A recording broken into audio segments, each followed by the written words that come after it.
సహోదరులు భక్తి సింగారేఖ పరిచర్య నుండి అనుదిన ధ్యానములు అలసిన వానికి ఓరడించు మాటలు. ఒకని ప్రవర్తన యెహోవాకు ప్రీతికరమగునప్పుడు ఆయన వాని శత్రువులను సహవానికి మిత్రులుగా చేయును. సామెతలు 16:7. యాకోబు భయముతో నిండినవాడై తన అన్న అయిన ఏశావు తన ఎడల ఇంకనూ కోపము కలిగి ఉన్నాడేమోనని అతని కటాక్షం కొరకు దూతల చేత అనేక కానుకలను అతని ఎద్దుకు పంపెను. ఆదికాండము 32:3-18. ఏశావును నా ప్రభువా అని సంబోధించుమని తన పనివారికి చెప్పెను. హిందీలో ఒక సామెత గలదు.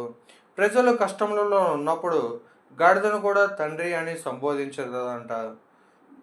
సామాన్యమైన పోలీసుతో కూడా కొంతమంది అవును సార్, కాదు సార్ అని పలికెదరు. ఇది వారి హృదయంలో నుండి వచ్చు గౌరవము కాదు, ఆ పోలీసుల బాధను తప్పించుకున్నట్టుకు పలికే మాటలే. ఇచ్చట యాకోబు దేవుని వాగ్దానములపై ఆధారపడుట లేదు, ఇంకా అతడు ప్రణాళికలను కొనసాగించుచూనే ఉండెను. తన మందను 2 గుంపులుగా విభాగించెను.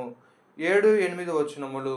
ఒకవేళ ఏశావు ఇంకనూ యాకోబు మీద కోపముతో మొదటి గుంపు మీదకు వచ్చినెడల అతడు 2 గుంపుతో తప్పించుకొనదలచెను. ఎన్ని ప్రణాళికలు వేసినను యాకోబునకు మనశ్శాంతి లేకుండెను. చివరికి యాకోబు ప్రార్థించ మొదలుపెట్టి ఇట్లని ప్రార్థించెను: నా సహోదరుడైన ఏశావు చేతి నుండి దయచేసి నన్ను తప్పించుము. అతడు వచ్చి పిల్లలతో తల్లిని నన్ను చంపుదునేమో అని అతనికి భయపడుచున్నాను. 11 వచనము. మనలో చాలామంది కూడా ఇంతే. మనము ఆపదలలో ఉన్నప్పుడు ఎంతో పట్టుదలతో, కన్నీటితో, బాధతో ఏడ్చి ప్రార్థించదము. లేని ఎడల దేవుని గురించి ఆలోచించే సమయం కూడా మనకుండదు.